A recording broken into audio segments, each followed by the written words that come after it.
जय जगन्नाथ नमस्कार।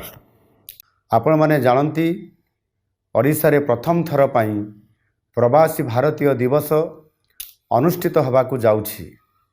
जनवरी 8 रु 10 तारिख पर्यंत विश्वर कोण अनुकोण रे रहुतबा भारतीय माने ओडिशा आसुछंती।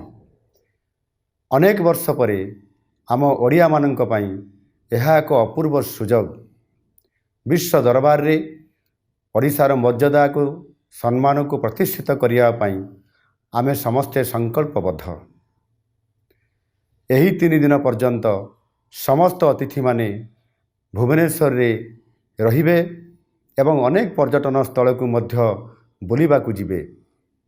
तेणु मु आपण मानकू निवेदन करुछि, आपण माने एही समय रे आमर प्रवासी अतिथि मानकू स्वागत करंतु और यथोचित सम्मान प्रदर्शन करंतु।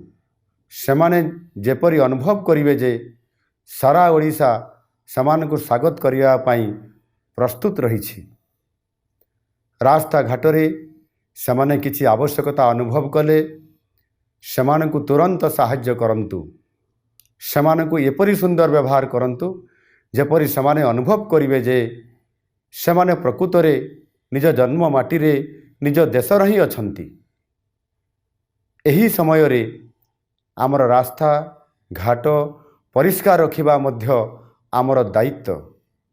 आमर संस्कृति हेउछि वसुधैव कुटुंबकम। सारा विश्व को आमे परिवार भली देखु।